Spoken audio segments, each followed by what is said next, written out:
Yields back her time. It is certainly my privilege to recognize the gentleman from Pennsylvania, Mr. Thompson, for 5 minutes. Thank you, Madam Speaker.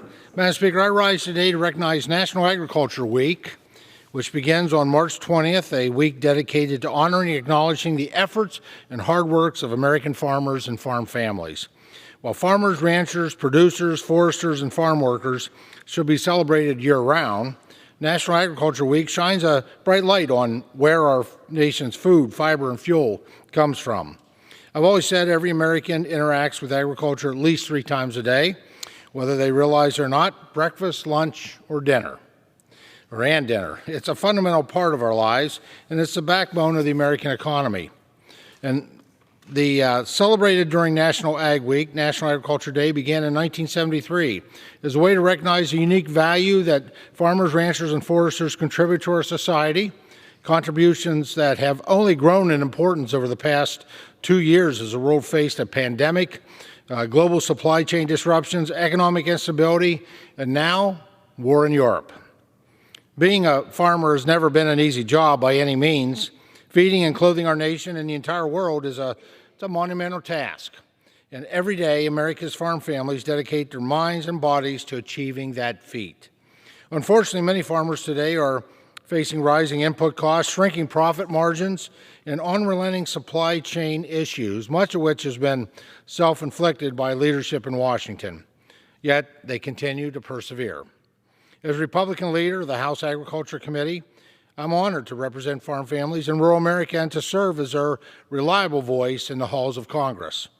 National Agriculture Week encourages every American to understand how food and fiber products are produced, appreciate the role agriculture plays in providing a safe, abundant, and affordable food supply, value the essential role of agriculture in our economy, and acknowledge and consider successful career opportunities in the agriculture industry.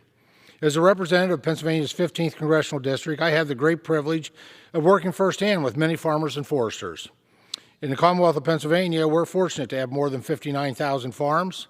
These men and women work hard to feed and clothe not just Pennsylvanians, but our nation and overseas. Their hard work results in agriculture being Pennsylvania's #1 industry. Agriculture and its associated industries contribute more than $135 billion, or about 18% of Pennsylvania's economy. The industry employs 500,000 workers, including 280,500 direct jobs. Now, I'll end with one of my favorite quotes about agriculture from President Jefferson. Quote, "Agriculture is our wisest pursuit because it will, in the end, contribute most to real wealth, good morals, and happiness." End quote. Now, this sentiment rings just as true today as it did in President Jefferson's letter to George Washington in 1787. Our farm families truly embody the best of the American spirit through their moral integrity, hard work, and an unwavering dedication to their craft.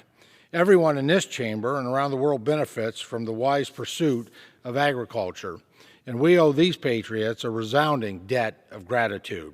I want to applaud the farmers, ranchers, and foresters who continue to devote their lives to American agriculture. Thank you. And with that, Madam Speaker, I yield back the balance of my time. Gentleman yields.